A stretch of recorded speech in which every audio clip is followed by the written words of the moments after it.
Assalamualaikum warahmatullahi wabarakatuh. Ya saudara, apa khabar penonton di rumah semua? Pak Long, Kak Long, Kak Ngah semualah. Tak kisah yang berada di mana, harapan saya sentiasa ceria, gembira dan sehat selalu bersama dengan Forum Perdana Ehwal Islam. Jadi kan, saya nak tanyalah yang ribuan penonton kat bawah ni, orang jengka. Apa khabar semua orang jengka? Saya dengar yang sebelah kiri saya, nak sebelah kanan pula. Apa khabar semua? Itulah saudara gamatnya suasana di Stadium Mini Nadi Kota Bandar Jengke Pahang Darul Makmur. Dan pada malam ni kita nak membicarakan satu lagi topik yang cukup menarik yang ada kaitannya dengan kekeluargaan, baik ibu bapa maupun anak-anak. Tentunya bersama saya pada malam ni saudara, rakan perantara saya yang memang kacak ke atas pentas, pakaiannya pun menarik, senyumannya pun menarik. Jadi saya nak tanya khabar beliau dulu. Apa khabar Ustaz Syarin? Alhamdulillah, saya rasa bersyukur dapat bersama pada malam ini. Nampaknya ribuan masyarakat di Pusat Bandar Jengke ini berkumpul dalam forum yang dirakamkan atas anjuran Bank Rakyat Malaysia sempena ulang tahun ke-50. Dan Rizal, bagaimana dengan sahabat-sahabat kita di bawah? Sahabat di bawah ni semua memang cukup ceria. Dan yang belakang-belakang sana yang ada berdiri Ustaz, itulah komitmen mereka kepada Forum Perdana Ehwal Islam malam ni. Jadi Ustaz, mungkin penonton kita tertanya-tanya, siapakah barisan panel pada malam ni? Ya, Rizal, pastinya teka-teki itu akan kita jawab apabila saya akan perkenalkan 3 orang ahli panel yang akan bersama dengan saya pada malam ini atau untuk mengupas satu persoalan yang cukup penting dan juga menarik. Tajuk kita pada malam ini, Rizal, ialah salah asuhan. Dan ahli panel yang pertama pada malam ini yang bersama dengan saya di sebelah kiri, yang berbahagia Datuk Haji Kamarudin Haji Zakaria. Assalamualaikum Datuk. Waalaikumsalam warahmatullahi wabarakatuh. Kabarnya Datuk orang Pahang, Datuk, ya? Ya, insya-Allah. Datuk lagi tadi senyum dia tak selesai lagi dia balik kampung. Mudah-mudahan dalam ridhaan Allah. Okay. Dan ahli panel kedua di tengah-tengah nampaknya wakil kaum ibu pada malam ini yang berbahagia Ustazah Siti Nurbahaya Mahmud dari Kuala Lumpur. Assalamualaikum Ustazah. Waalaikumsalam warahmatullahi wabarakatuh. Dan ahli panel kita yang ketiga di hujung sebelah sana pastinya yang berbahagia Ustaz Muhammad Farid Rabi Abdullah, pensyarah dari Kolej Islam Selangor Darul Ihsan. Assalamualaikum Ustaz. Assalamualaikum. Selamat datang dan selamat bersama ketiga-tiga orang ahli panel kita pada malam ini untuk mengupas persoalan untuk pengetahuan penonton di rumah dan juga yang berada di Pusat Bandar Jengke. Tajuk kita pada malam ini salah asuhan, dan untuk selanjutnya kita bersama dengan Rizal di bawah sana. Silakan Rizal. Terima kasih Ustaz. Jadi penonton, itulah dia barisan panel yang pada saya lah memang cukup hebat, cukup mantap, yang akan membicarakan tentang salah asuhan. Tapi agaknya ya, apakah yang dimasukkan dengan salah asuhan ni? Apapun jawapannya, kita tengok dulu selayang pandang ini.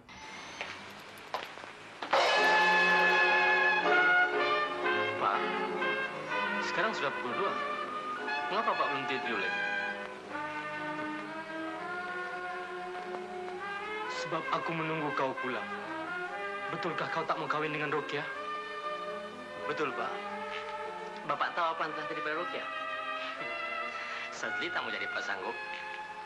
Anak yang Rokia kandung sekarang bukannya anak Sazli. Berani kau berkata begitu?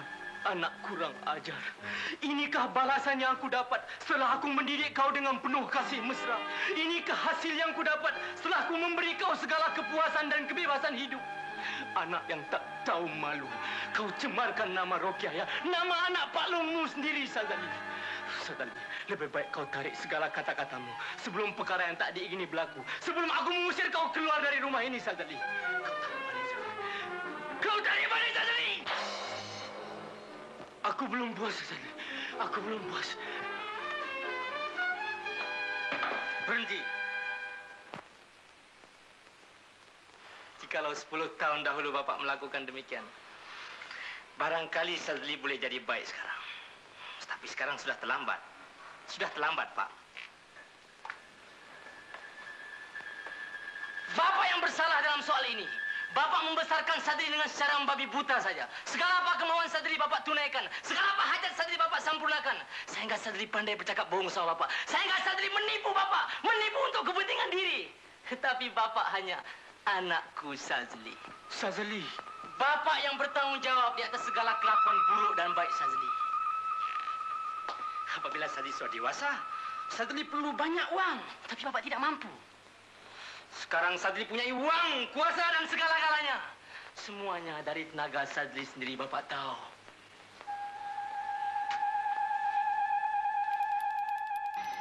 Ya, saudara, demikianlah tadi menariknya segmen Selayang Pandang yang pastinya mengingatkan kita kepada sebuah filem, iaitu Anakku Sazali. Mungkin Datuk boleh memberi gambaran kepada kita dalam membicarakan soal kasih dan sayang seorang anak. Silakan Datuk. Terima kasih. Assalamualaikum warahmatullahi wabarakatuh. Kalau kita lihat apa yang kita nampak tadi, bagaimana kita nak menentukan sebagaimana yang disabdakan Rasulullah sallallahu alaihi wasallam, "Ma min mauludin yulad 'alal fitrah fa abawahu yuhawwidanihi aw yunassiranihi aw yumajjisanihi." Ingat tuan-tuan dan puan-puan, bahawa anak itu adalah fitrah, semula jadinya adalah sebagai kain putih. Tetapi ibu bapaklah yang menentukan sama ada nak menjadikan anak itu Yahudi, Nasrani ataupun Majusi. Kita tahu bahawa bagaimana Rasulullah sallallahu alaihi wasallam bersungguh-sungguh melihat bagaimana untuk mendidik anak sebagaimana yang kita nampak bahawa Luqman Ibn Hakim bila ditanya oleh anaknya, "Ya Allah, wahai ayahku, kalau aku ada satu, tetapi aku berpegang kepada satu ini, dunia dan akhirat aku selamat. Apakah wahai ayah?" Jawab Luqman Ibn Hakim, "Wahai anakku, engkau berpeganglah kepada agama." Wahai ayah, kalau aku ada dua pada diri aku, apakah yang aku patut berpegang? Maka jawab Luqman Ibn Hakim, "Wahai anakku, engkau berpeganglah kepada agama dan harta. Kalau aku ada tiga tapi aku selamat dunia akhirat, maka apa yang aku patut pegang wahai ayah?" Maka Luqman Hakim menjawab, "Wahai anakku, engkau berpeganglah kepada agama, engkau berpeganglah kepada harta, engkau berpeganglah kepada akhlak. Kalau aku sudah ada tiga, apakah yang aku patut berpegang?" Maka jawab Luqman Ibn Hakim, "Wahai anakku, kalau engkau sudah ada agama, engkau sudah ada harta, engkau sudah ada akhlak, insya-Allah engkau akan selamat dunia akhirat." Sebab itu hadirin hadirat, dunia ini terletak kepada ayah dan ibu. Bagaimana mendidik seorang anak? Sebab generasi hari inilah menentu generasi kita pada masa akan datang. Kita tidak mahu sebagaimana yang berlaku kepada Sazali. "Wahai ayah, kalau engkau meletakkan aku, mendidik aku 10 tahun yang lalu, engkau didikkan aku yang terbaik, maka pasti aku menjadi anak yang soleh." Sebab itu kita pada malam ini fikir baik-baik tuan-tuan. Di mana anak kita nak diletakkan? Di mana generasi kita nak letakkan? Di mana zuriat kita nak letakkan pada malam ini dan seterusnya pada masa akan datang? Adakah mereka itu boleh membela kita? Adakah mereka itu boleh meletakkan kita jadi seorang yang anak yang soleh? Atau mendidik kita? Bimbang tuan-tuan. Kita juga akan dihantar kepada rumah orang tua-tua. Kalau kita salah meletakkan anak kita tuan-tuan, maka jadinya akibat kepada generasi akan datang. Negara akan jadi mundur. Segala-galanya akan jadi musnah. Sebab salahnya didikan kita. Apa yang nak kita lakukan kepada zuriat kita pada masa akan datang. Fikir habis-habis. Letakkan zuriat kita. Rabbi habli min ladunka zurriyatan tayyibah innaka sami'ud du'a. Inilah yang kita letakkan. Bahawa, "Ya Allah, jadikanlah zuriat aku zuriat yang terbaik. Ya Allah, dengarkanlah doa kami pada malam ini." Wallahu a'lam. Bila kita cerita soal mendidik anak-anak ni, salah asuhan tajuk yang kita bawa pada malam ini menyebabkan masyarakat jadi serba salah. Serba salah macam mana? Sebab Datuk sebut tadi bahawa mendidik anak kena beri kasih sayang. Saya tengok Hasan bagi kasih sayang pada Sazali, apa yang tak beri? Segala-galanya beri saja. Jadi bila bagi kasih pun jadinya macam tu, dia tampar ada bapak dia. Tak beri pula, ini hal masyarakat. Kenapa jadi masalah? Tak beri kasih sayang. Beri salah, tak beri salah, kita serba salah. Jadi bagaimana Ustazah melihat perkara ni? Jadi supaya kita ni tak rasa serba salah dan sebagainya, saya pun nak bagi tips kepada tuan-tuan dan puan-puan supaya kita tak tersalah mendidik anak-anak kita. Sebab tadi bila kita melihat paparan kisah Anakku Sazali, daripada dialog seorang ayah itu, kita dah tahu dah silap dah. Di mana silapnya? Ayah kepada Sazali ini, ayah Sazali nama apa Tuan Kerusi? Hasan. Jadi ayah Sazali ni, Hasan ni, dia kata kepada anak dia Sazali, "Wahai anakku Sazali, inikah balasan yang engkau berikan kepada ayah setelah ayah berikan kebebasan hidup kepada kamu?" Salah asuhan tu tuan-tuan dan puan-puan. Kalau kita sayang kepada anak, bukan kita beri sepenuhnya kepuasan hidup. Bukan kita bebaskan anak kita ni, dia boleh buat apa saja yang dia nak. Sebab itu anak-anak ini akan menjadi rosak tuan-tuan dan puan-puan. Semua ayah, semua ibu sayang kepada anak-anak. Cuma kadang-kadang kita salah mendefinisikan sayang itu. Ada ayah, ada ibu yang mengingatkan bila sayang kepada anak, anak minta apa saja bagi. Nak pakaian mewah beri, nak makanan mewah bagi, nak mainan dan sebagainya semua diberikan kepada anak-anak. Tapi kenapa soalnya sekarang masih ramai lagi anak-anak muda-mudi kita hari ini yang terlibat di dalam kancah gejala sosial? Sebab apa tuan-tuan dan puan-puan? Salah asuhan. Macam kita masak lah ya ibu-ibu sekalian, puan-puan ya. Dalam masakan semuanya kena bubuh elok-elok, cukup-cukup, secukup rasa, sesedap rasa. Begitu juga dalam rumah tangga kita nak mendidik anak-anak, kena bagi secukup-cukupnya. Kasih sayang perlu diberikan secukupnya, marah juga perlu untuk mendisiplinkan anak-anak kita. Kalau tidak, bila dah segala-galanya lebih, garam lebih, gula lebih, kasih sayang lebih, manja-manja lebih dan sebagainya, akhirnya bila dah lebih-lebih akan menjadi kisah anakku Sazali. Sebab itu saya tertarik dengan kata-kata pujangga ini. Kalau kamu sekarang ini diberi sebutir permata dan permata itu sebesar telur ayam, kamu nak ke kamu tak nak? Kita nak permata ini. Bila kita dapat sebutir permata sebesar telur ayam, apa kita buat? Kita akan jaga elok-elok permata ni. Kita lap, kita bersih, kita cuci, kita letak dalam kotak. Bila kita letak dalam kotak, kotak ini kita kunci. Setelah kotak ini kita kunci, kita letak pula kotak ini dalam almari. Almari ini pula ada pintu luarnya. Pintu luarnya lagi kita kunci. Almari ini pula duduk dalam bilik tidur kita.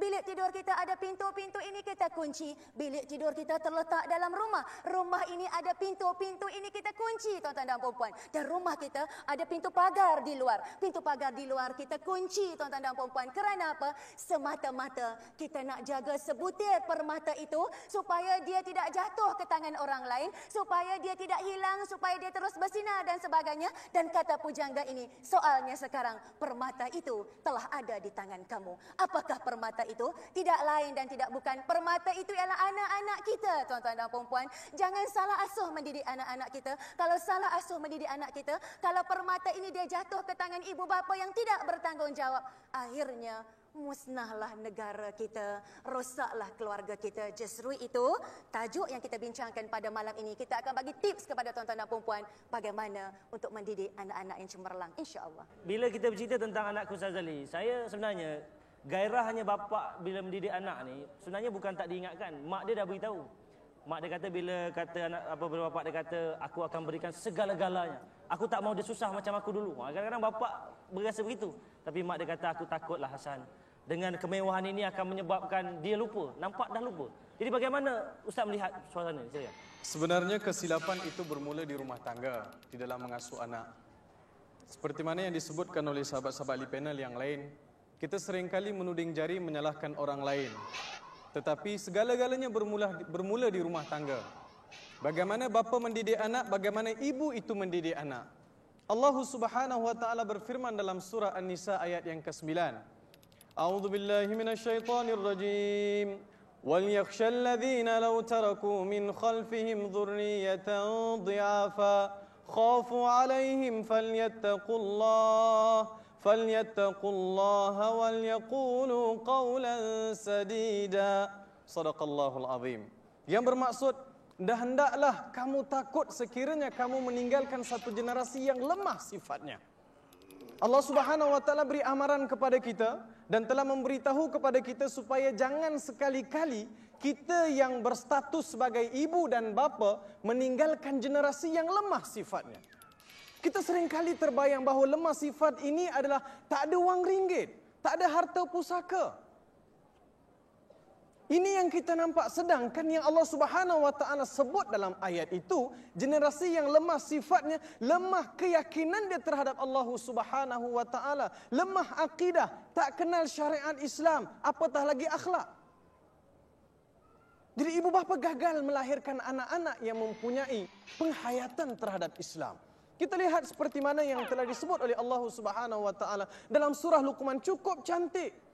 Apa nasihat Luqmanul Hakim yang pertama sekali di dalam ayat itu? A'udzu billahi minasyaitonir rajim. وَإِذْ قَالَ لُقْمَانُ لِابْنِهِ وَهُوَ يَعِظُهُ يَا بُنَيَّ لَا تُشْرِكْ بِاللَّهِ إِنَّ الشِّرْكَ لَظُلْمٌ عَظِيمٌ. Pertama sekali tuan-tuan, maksud ayat ini.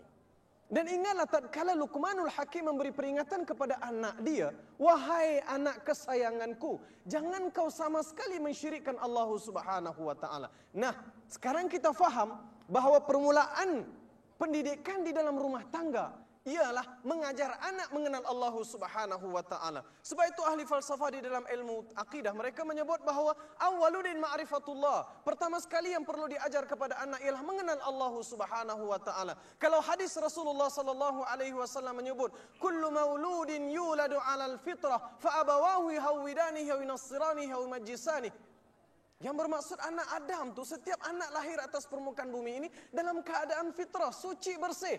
Sebab fitrah ini ketentuan Allah Subhanahu wa taala, naluri perasaan yang telah ditentukan oleh Allah Subhanahu wa taala, tuan-tuan. Dan memang manusia sudah ada perjanjian dengan Allah Subhanahu wa taala dalam perut ibu lagi. Maka ibu bapa lah yang menjadikan dia Yahudi, Nasrani ataupun Majusi. Kenapa dalam hadis tu tuan-tuan Rasulullah tak sebut yusallimanihi, menjadikan dia Islam? Kenapa tak sebut? Sebab dia lahir dalam keadaan Islam. Memang kalau hari ini kita baca hadis tu, ustaz mana ada kita jadikan anak kita Yahudi, Nasrani, Majusi? Tak ada.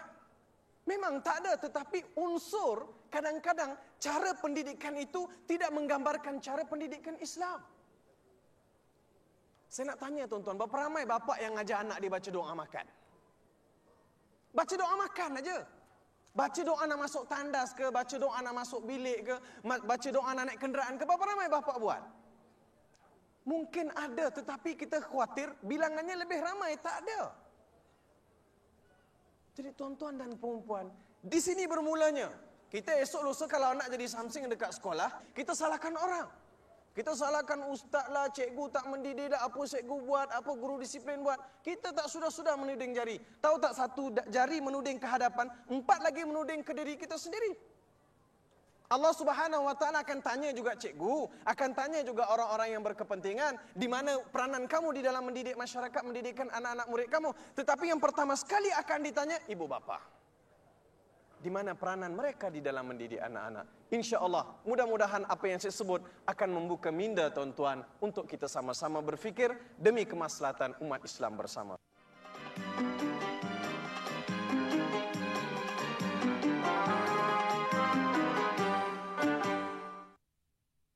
Pada saya, ibu bapa dan anak-anak ada salah dan silap masing-masing.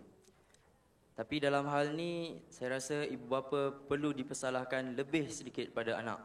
Anak-anak ni tak susah untuk ikut apa yang mak ayah ajar kat rumah. Buktinya, pepatah Melayu ada sebut, bapak borek, anak rintik. Jadi cuba kita bayangkan, bagaimana seorang anak tu nak ikut, nak dengar kata-kata mak ayah mereka, suruh sembahyang, puasa, mengaji dan sebagainya, sedangkan mak ayah sendiri tak buat. Sebab kita melihat ya dalam perkara ini, pendidikan anak-anak itu, sekolah anak kita yang pertama sekali ialah dalam rumah. Bila dalam rumah itu kita namakan sebagai kepimpinan melalui teladan. Sebab itu saya tertarik dengan kata-kata Syekh Abdullah Nasir Alwan di dalam kitab Tarbiyatul Aulad fil Islam. Kata beliau, anak-anak yang melihat kedua ibu bapanya berkata-kata dusta dalam rumah, mana mungkin mak dan ayah ini dapat mendidik anak-anaknya untuk berkata benar. Kata beliau lagi, anak-anak yang melihat ayah dan ibunya tidak amanah, mana mungkin mak dan ayah ini dapat mendidik anak-anaknya untuk menjadi orang yang jujur. Kata beliau lagi, anak-anak yang melihat ayah dan ibunya bergaduh antara satu sama lain, kasar mengasari antara satu sama lain, tengking-menengking di dalam rumah, mana mungkin mak dan ayah ini dapat mendidik anak-anaknya untuk mempunyai jiwa yang penuh dengan kasih sayang. Sebab itu tuan-tuan dan perempuan, senang saja. Bila kita pergi mana sekalipun, kita ingat dekat anak-anak kita. Bila kita ingat dekat anak-anak kita ini, Allah Subhanahu wa taala telah berfirman, al-mal wal banun zinatul hayatid dunia. Harta dan anak-anak kamu ini adalah perhiasan kehidupan dunia. Soalnya sekarang ini tuan-tuan dan perempuan, setiap ayah, setiap ibu mereka tak nak anak-anak mereka ini hanya menjadi bahan perhiasan untuk mereka tengok di dunia saja. Tapi kita nak anak-anak kita ini menjadi perhiasan di dunia dan juga perhiasan di hari akhirat. Sebab itu saya nak bagi tips yang senang tuan-tuan dan perempuan ingat kepada mereka yang baru nak mendirikan rumah tangga, yang sekarang ini isteri dia tengah mengandung mengandung. Bagaimana nak bentuk anak? Ingat anak tu. A-N-A-K. Pertama sekali A itu, anak itu adalah anugerah daripada Allah. Bila A adalah anugerah daripada Allah, kita bersyukur kepada Allah. Bila kita bersyukur kepada Allah Subhanahu Wa Taala, seperti kata Ustaz Farid kata tadi, kita kena didik anak kita yang paling utama sekali adalah mengenali Allah. A anugerah, A juga agama, A juga akhlak. Kalau kenal Allah saja tidak cukup. Sebab itu Luqmanul Hakim ya Ustaz Farid ya. Dia didik anak dia untuk jangan syirik kepada Allah. Lepas tu perkara yang kedua, dia didik anak dia setelah taat kepada Allah, buat baik kepada ibu bapamu. Jadi ada 3 A di sini. Anak merupakan anugerah, didik anak dengan agama, didik anak dengan akhlak yang mulia. Itu A. N ialah nasihat. Bagi nasihat kepada anak-anak kita. Hari ini saya nampak depan mata saya, kalau anak-anak kecil ni lompat sana, lompat sini, nakal, dia mencuri barang orang dan sebagainya ya. Jadi ibu cuba untuk menegur anaknya. Bila ibu menegur anaknya, bapa kata apa? Janganlah marah budak-budak tu. Dia kecil lagi. Nanti bila dia besar dia jadi baiklah. Daripada kecil itulah kita kena betulkan. Kalau daripada kecil kita tak betulkan, mana mungkin anak ni nak menjadi anak yang baik. Jadi N ni bukan nasihat saja ya Ustaz Syarin ya, tapi N ni juga nama. Bagi nama yang baik-baik ya. Kadang-kadang nama dah cantik dah Khadijah, panggil Katie. Nama dah cantik dah Rokiah, panggil Roki. Ni kita tak nak lepas ni ya. Sebab nama juga merupakan doa.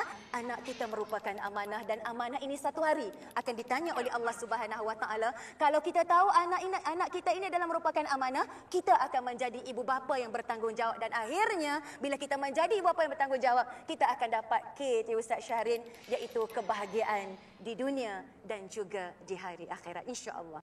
Datuk, bila kita cerita dengar pandangan sahabat tadi, dia kata bapak borek anak rintik, dan ada kaitan kita nak bina penyejuk mata ni, Qurratul Ayun. Dan yang lebih sedih lagi bila dia sebut tadi, bapak tak boleh nasihat anak, yang ada anak nasihat bapak. Bapak isap ukuk, pak katakan tak nak. Tapi bapak isap ukuk kan, bukan bapak nasihatkan anak. Jadi Datuk bagaimana lihat keadaan ni tu?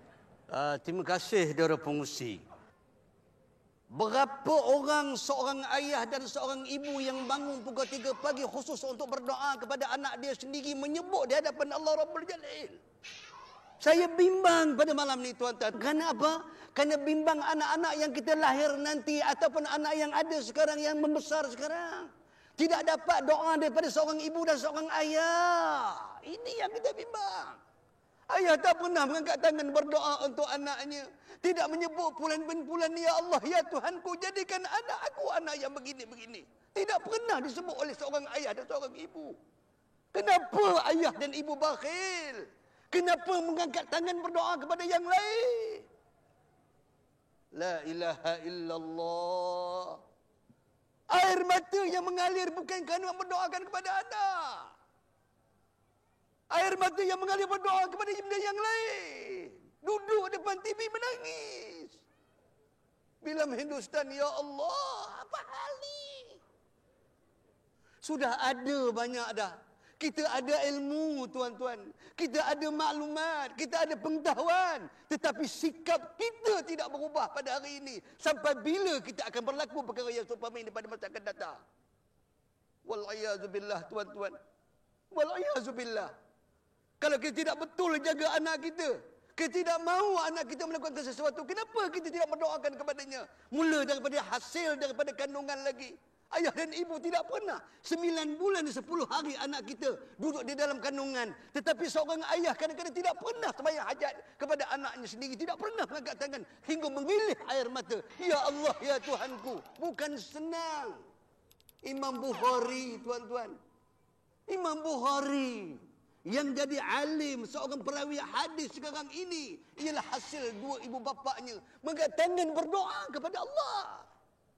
Anak adalah amanah. Ingat, kullukum ra'in wa kullu ra'in mas'ulun an ra'iyati. Tiap-tiap kamu adalah bertanggungjawab. Orang yang bertanggungjawab itu akan disoal oleh Allah Subhanahu wa taala. Kemana kita nak pergi, kemana kita nak pergi? Tolong jawab wahai Fulan bin Fulan, kerana anak engkau sudah melakukan sesuatu isap dadah. Allah, curi motosikal. Kenapa ini berlaku? Jangan tuan-tuan menuduh mana-mana. Jangan tuan-tuan meletakkan mana-mana. Apa peranan kita? Sebab itu perkara yang kedua yang harus ingat. Dalam hidup kita ni tuan-tuan, kita nak hubungkan Allah dengan manusia. Sebab itu anak kita tuan-tuan, tu jangan sekali-kali dengan Allah dia lupa, dengan manusia pun dia lupa. Hari ini ilmu sudah banyak, universiti sudah banyak, kolej sudah banyak. Tetapi apa akan terjadi kepada bangsa kita yang ada pada hari ini? Orang Melayu, orang Islam yang ada pada hari ini. Di mana kita nak letakkan diri kita, maruah kita, bangsa kita pada masa akan datang tuan-tuan? Kerana siapa yang menyalahkan ini? Kemana kita nak letakkan anak-anak kita? Ya Allah. Adakah kita nak salahkan anak-anak kita? Nak salahkan guru? Nak salahkan ibu bapa? Nak salahkan semua? Inikah peranan kita menyalahkan orang lain? Wal'iyazubillah tuan-tuan dan hadirin hadirat yang dirahmati Allah Subhanahu wa taala. ضربت عليهم الذلة أينما ثقفوا إلا بحبل من الله وحبل من الناس. Akan manusia akan menjadi hina kalau dia tidak berpegang kepada dua perkara tuan-tuan. Yang pertama sekali berpegang kepada Allah, yang keduanya berpegang dengan manusia. Sebab itulah hubungan kita dengan Allah, hubungan kita dengan manusia. Kita pastikan anak kita begitu. Kita dengan anak macam mana? Kita dengan Allah macam mana? Kita bimbang kita didik anak, kita lupa Allah. Kita bimbang kita didik Allah, kita ingat Allah, kita lupa anak kita. Sebab itu tuan-tuan dan puan-puan hadirin hadirat, saya amat sedih pada malam ini bila mana dipaparkan di akhbar hari ini. Kenapa anak kita yang kebanyakannya yang berlaku, bangsa kita yang terlibat, bukan Islam kita yang terlibat. Kenapa anak-anak kita tidak menjadi contoh kepada bangsa lain, agama lain dan orang lain? Macam mana kita dan orang lain nak ikut kita, sedangkan anak kita tidak buat apa yang dikehendaki oleh Allah Subhanahu wa taala? Saya ingat kepada diri saya sendiri. Saya ingat kepada diri saya sendiri. Luqman Ibn Hakim, dia mendidik anak tuan-tuan. Satu hari keluar daripada mulutnya 1000 kali mendidik anak. Kita hari ini berapa kali kita nak sebut untuk mendidik anak? Sebab itulah tuan-tuan harus ingat kita pada hari ini. Bawalah anak-anak kita. Jadikanlah anak-anak kita. Letakkanlah anak-anak kita dalam baldatun tayyibah. Warubbun ghafur. Satu negara yang penuh keampunan Allah dan mendapat keridaan Allah Subhanahu wa taala.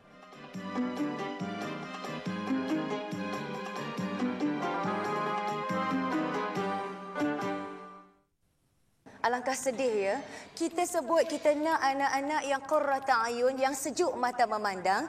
Tapi hari ini saya lihat anak-anak tak tahu baca Al-Quran. Bila datang depan kita, kita suruh mengaji Al-Quran, tak tahu ustazah nak baca Al-Quran. Tak apa kalau tak boleh baca Al-Quran, baca Fatihah pun cukup. Ya Allah tuan-tuan dan perempuan, Fatihah pun berterabur. Kemudian kita nak test dia pula. Cuba sembahyang tengok, sembahyang pun tak betul. Macam mana nak dapat anak yang qurrat ayun? Saya kata tak apalah, kalau Quran pun tak reti baca, Fatihah pun tak betul ya, sembahyang kamu pun tak betul, kok-koklah Ustaz Syaril ya, kok-kok dia boleh baca doa kunut ke?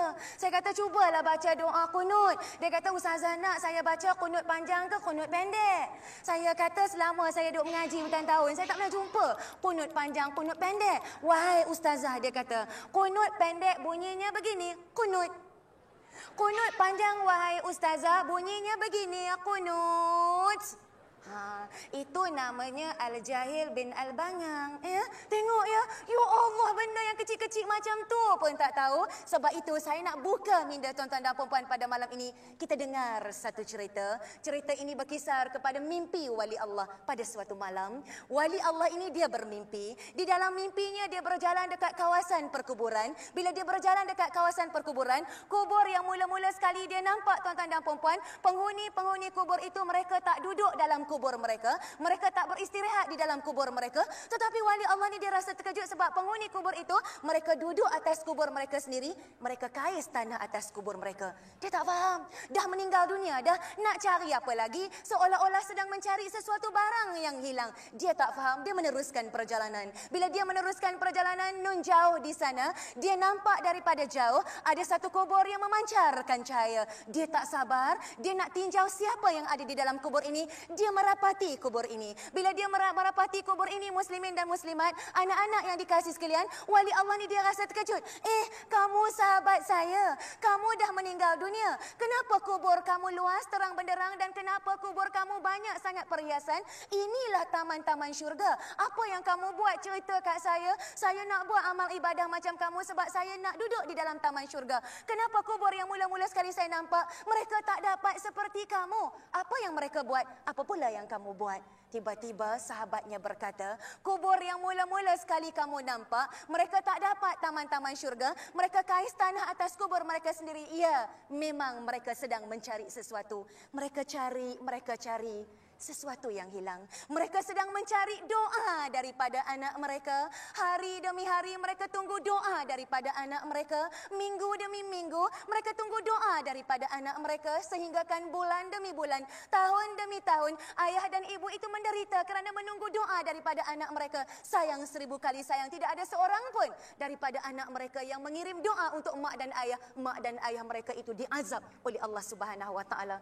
Kerana, kata sahabatnya, mak dan ayah itu lupa anaknya adalah amanah. Lupa untuk mendidik anak-anaknya dengan didikan agama yang mantap. Itu merupakan ayah dan ibu yang rugi.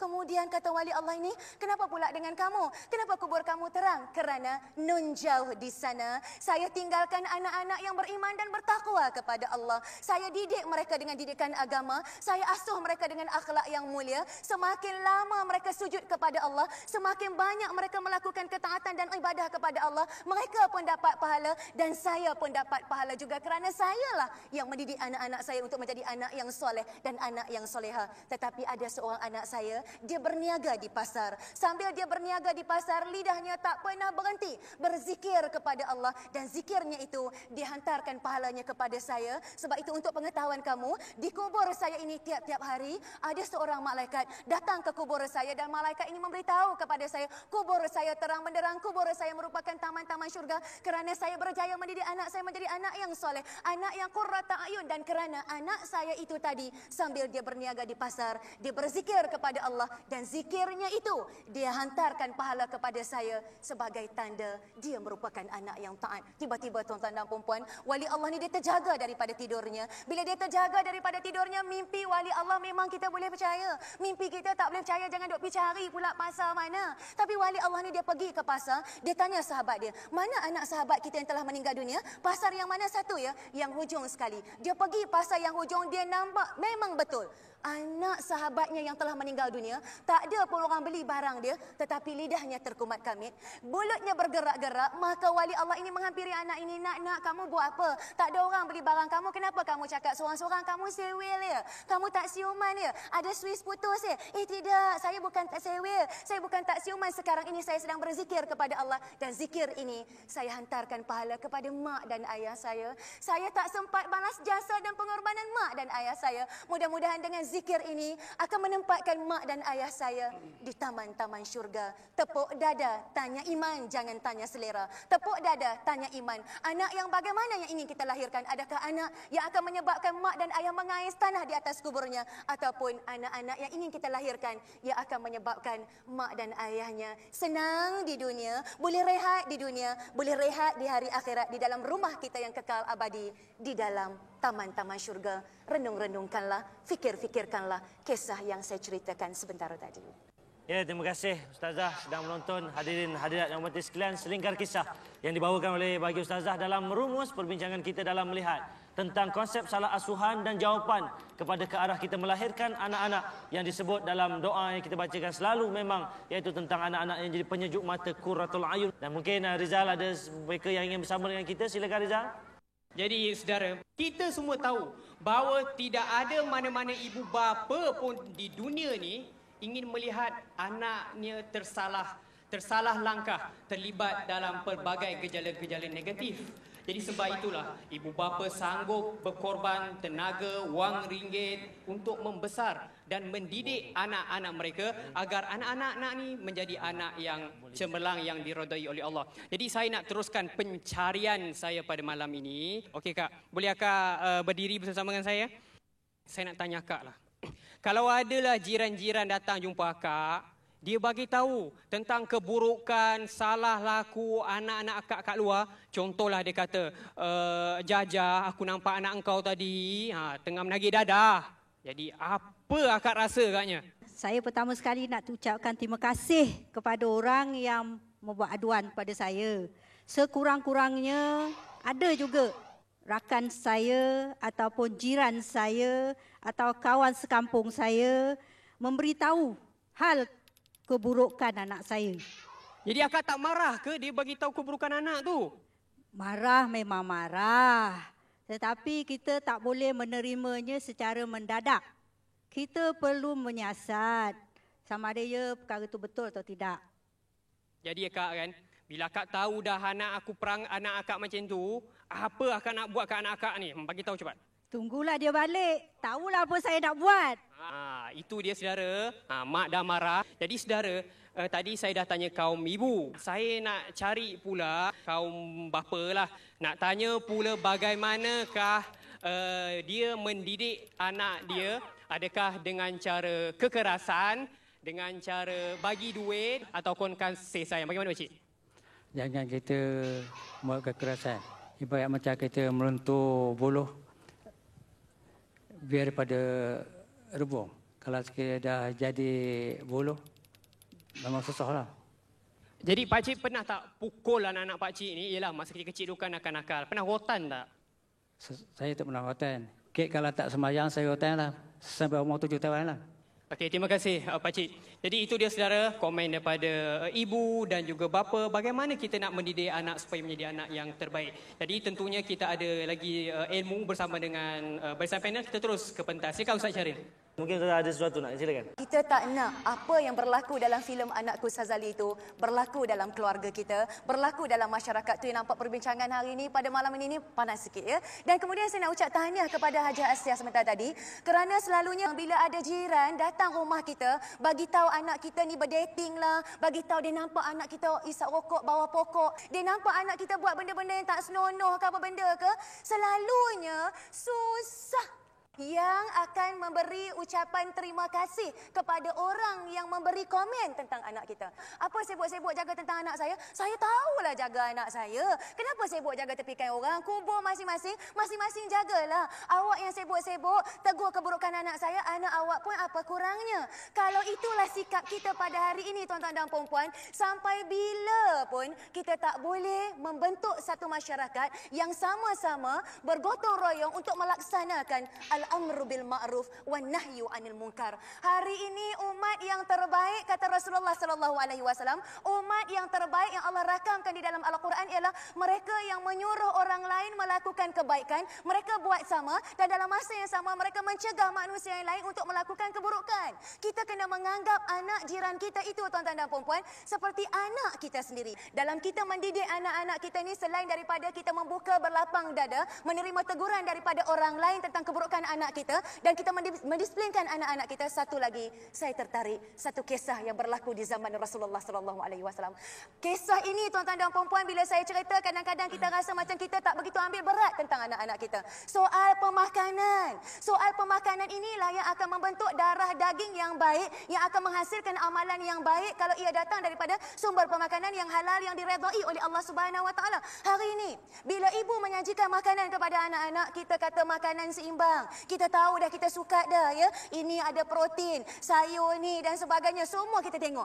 Kita tahu khasiat-khasiat makanan. Tetapi yang kita nak berikan kepada anak kita ni bukan sekadar vitamin saja, bukan sekadar mineral saja, bukan sekadar khasiat makanan saja. Kita kena pastikan makanan yang kita masukkan ke mulut anak kita tuan-tuan dan puan-puan, adakah ia merupakan makanan yang halal? Adakah ia datang daripada sumber yang bersih? Kerana seorang lelaki di zaman Rasulullah sallallahu alaihi wasallam, dia rajin datang berjamaah bersama dengan Nabi di masjid. Tapi Nabi rasa hairan. Bila dah habis semayang dah, sahabat ni dia akan cabut lari.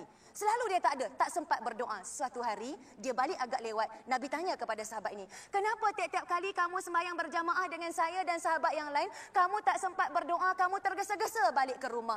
Apa kata sahabat ini sampai jawapannya mengejutkan hati Rasulullah sallallahu alaihi wasallam? Ya Rasulullah, bukan saya tak nak berdoa, saya berdoa di rumah ya Rasulullah, tetapi saya bimbang ketika saya nak datang ke masjid ini, saya tinggalkan anak saya yang masih bayi. Isteri saya pula telah meninggal dunia. Anak saya tidurkan dia. Sementara pokok kurma jiran sebelah rumah saya ini, dia rendang. Saya takut buah kurma ini akan gugur, jatuh ke halaman rumah saya. Anak saya yang masih kecil ini, kalau dia terjaga, dia nak kepada buah tamar itu, dia menangis meronta-ronta nak. Kalau ada orang berikan buah tamar itu kepada anak saya, nescaya anak saya akan membesar dengan darah daging yang haram. Dan kalau anak-anak membesar dengan darah daging yang halal, yang haram ya Rasulullah, tidak akan menghuni syurga Allah Subhanahu wa taala. Tepat hadis Nabi, kullu lahmin nabata min haramin fannaru aula bihi. Setiap darah daging kamu yang tumbuh daripada sumber pemakanan yang haram, neraka adalah lebih baik. Justru itu, dalam kita nak mendidik anak-anak kita supaya menjadi qurrata ayun, supaya tidak salah asuh mendidik anak kita, selain daripada aspek-aspek yang kita bincangkan daripada awal hingga sekarang ini, jangan lupakan aspek makanan, jangan lupakan sumber rezeki yang halal, jangan lupakan gaji yang kita bawa balik, duit kita bawa balik bagi kat isteri kita, beli sayur, beli ikan, daripada mana kita dapat duit tu. Jangan ada hasil judi, jangan ada tikam ekor. Makan sup ekor boleh berapa mangkuk pun, tapi tikam ekor tak boleh, tuan-tuan dan puan-puan. Wallahualam. Ya, terima kasih Ustazah. Ustaz Farid, kita masih lagi nak cerita tentang sensitiviti masyarakat. Dia sebut tadi tentang ada masyarakat nasihat pada orang yang sebelah, masalah anak dia begini-begini. Ada orang setuju, ada orang tak setuju. Tapi bagi saya kita perlu bersetuju sebab anak-anak ni kadang-kadang, maaf juga kita nak bawa pada isu hari ni. Isu hari ni kadang-kadang mak bapak tip-top. Orang cakap macam enjin kereta pula tip-top. Baik sungguh macam Sazali tu, bapak dia baik. Maknya pun baik, masyarakat suka, terpelajar. Tapi bila tiba ke anak, itu tadi tu. Isap rokok, bawa pokok, pakai songkok, rokok bengkok lah tu. Jadi macam mana Ustaz melihat keadaan? Macam mana boleh jadi anak ibu apa yang nampak okey, baik, tapi anak-anaknya menyimpang pula daripada sepatutnya? Silakan Ustaz. Terima kasih pengurusi ahli panel, muslimin muslimat dirahmati Allah Subhanahu wa taala. Saya nak tanya satu soalan ikhlas daripada saya. Ada tak ujian di atas permukaan bumi ini lebih hebat? Mana-mana ujian di atas permukaan bumi ini yang lebih hebat daripada Allah Ta'ala uji kita dengan anak? Ada tak Ustaz? Tak ada. Bila Allah Subhanahu wa taala uji kita dengan harta, tak apa. Bankrupt macam mana, lingkup pun tak apa. Tak ada kerja, tak ada jawatan, tak apa. Tetapi bila Allah Subhanahu wa taala uji kita dengan anak, sudah cukup memalukan kita. Sebab bila dia melihat anak dia besar, tidak menjadi orang yang berguna kepada masyarakat dan juga dunia, pada ketika itu bapa dan juga masyarakat akan melihat alangkah sampahnya dia, alangkah tidak bergunanya dia. Jadi tuan-tuan dan puan-puan yang dirahmati Allah Subhanahu wa taala, Allah Subhanahu wa taala berfirman, jadi kita nak melihat anak pinak, harta benda, semua itu adalah ujian daripada Allah Subhanahu wa taala. Dalam Al-Quran Allah Subhanahu wa taala seringkali mengkategorikan anak-anak itu sebagai bahan ujian. Jarang Allah Subhanahu wa taala sebut mereka adalah nikmat untuk kamu berbangga, untuk kamu berseronok, tidak. Yang Allah Ta'ala sebut mereka adalah musuh untuk kamu. Mereka itu akan menghancurkan kamu. Maka hendaklah kamu berjaga-jaga. Apa Allah Subhanahu Wa Ta'ala sebut dalam surah Al-Munafiqun ayat yang ke-9. A'udzu billahi minasyaitonir rajim. Ya ayyuhalladzina amanu la tulhikum amwalukum wala auladukum an dzikrillah. وَمَنْ يَفْعَلْ ذَلِكَ فَأُولَئِكَ هُمُ الْخَاسِرُونَ. Sadaqallahul azim. Yang bermaksud, wahai orang-orang yang beriman, janganlah hendaknya harta benda dan juga anak pinak itu menjadi musuh bagi kamu. Allah Subhanahu wa taala jadikan anak pinak dan juga harta benda itu fitnah sebagai ujian. Jadi fitnah ini, ujian ini untuk melihat siapakah yang boleh berjaya di dalam ujian tersebut. Jadi janganlah hendaknya harta benda ini, anak pinak ini melalaikan kita daripada mengingati Allah Subhanahu wa taala. Sebab itu saya sebut anak-anak ini merupakan ujian. Jadi bila setiap ujian itu perlu dihadapi dengan baik, dengan cara yang terbaik. Mesti digunakan Islam sebagai garis panduan untuk menyelesaikan masalah anak-anak ini. Rasulullah sallallahu alaihi wasallam bersabda, ini mengenai akhir zaman. Apa baginda bersabda? Ya'ti zamanun ala ummati yakunu fihi halakur rajuli ala yadi zawjihi wa waladihi.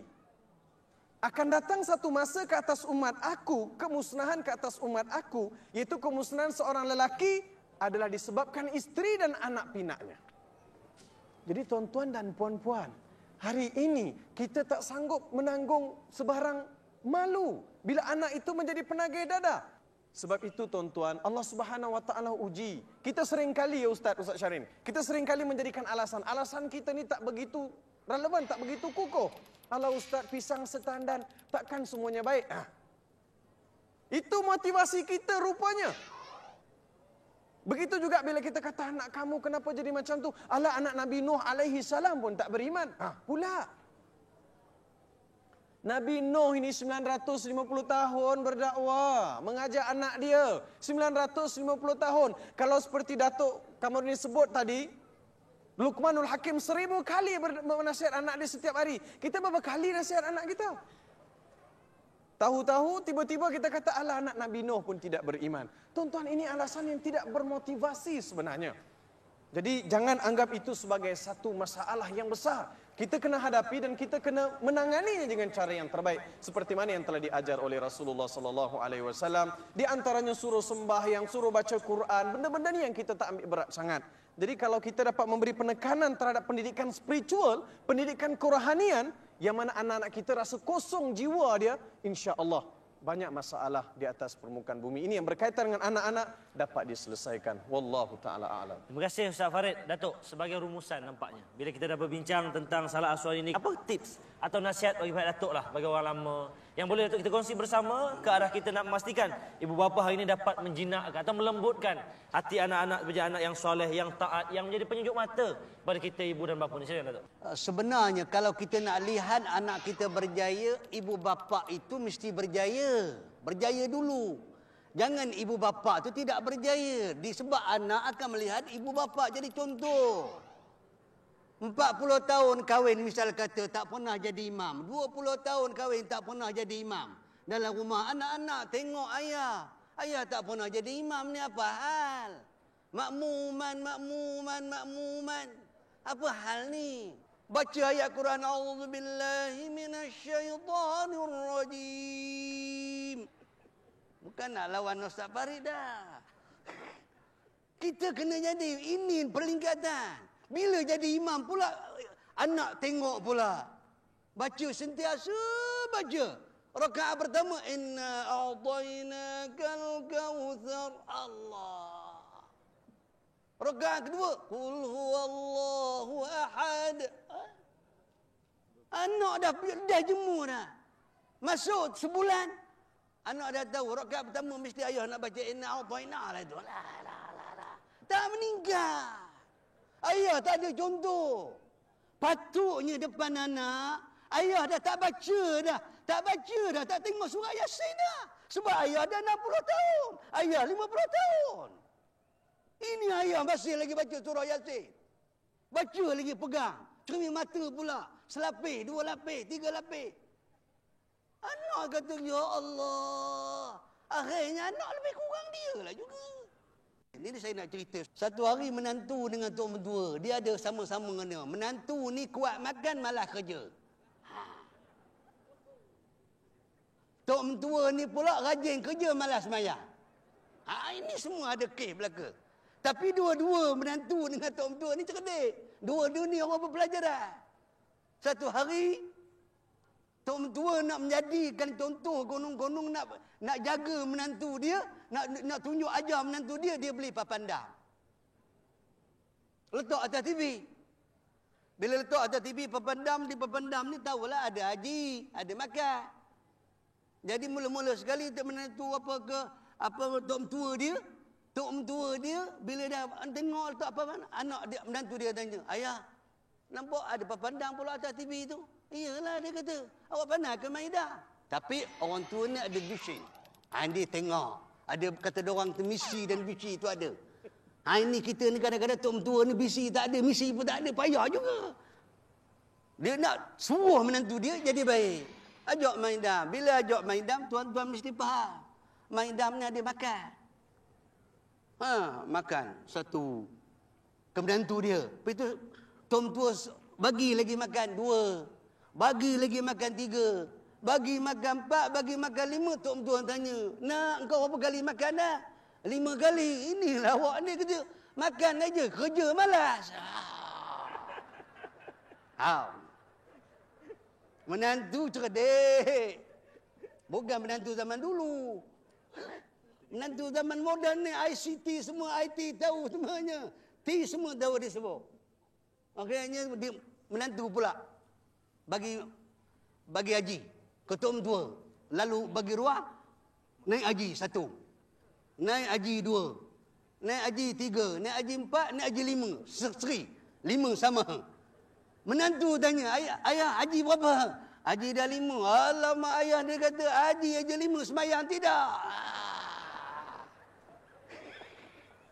Ini tuan-tuan. Akhirnya dua-dua kesimpulannya rupanya manusia ini kalau ada pelajaran, ada ilmu, cukup senang untuk berubah. Sebab itulah kita pada hari ini mengharapkan anak-anak kita. Didiklah dengan ilmu, didiklah dengan keadaan yang ada pada hari ini, semua kepandaian. Sebab itu saja masyarakat kita ini rosaknya kerana 3 perkara. Pertama sekali kejahilan, yang kedua kesihatan, yang ketiga kemiskinan. Sebab itu kalau 3 ni ada dalam masyarakat kita, susah kita nak mengubahkan masyarakat kita. Wallahu a'lam.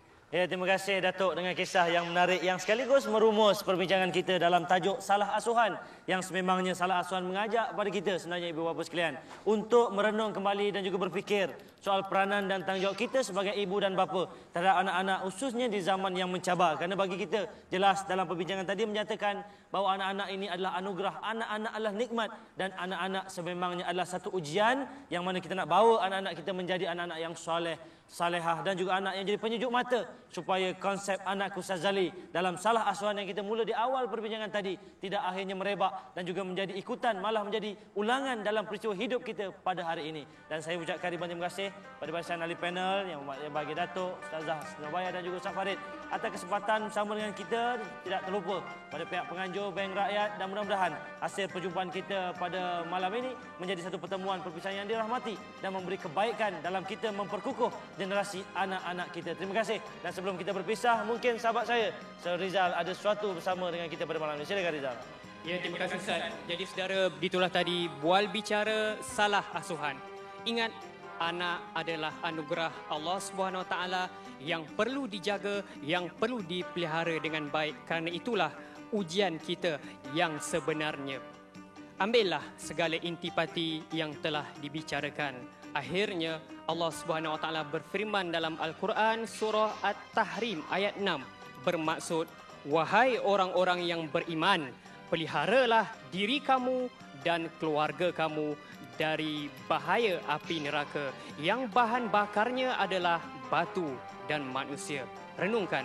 Saya mengucapkan terima kasih kepada pihak penganjur Bank Rakyat dan semua yang terlibat dalam menjayakan forum perdana Ehwal Islam pada malam ini. Sehingga kita jumpa lagi di minggu hadapan, tentunya Gedung Ilmu Forum Perdana Ehwal Islam jam 9 malam di TV1 saluran infotainment anda. Sekian, wassalamualaikum warahmatullahi wabarakatuh.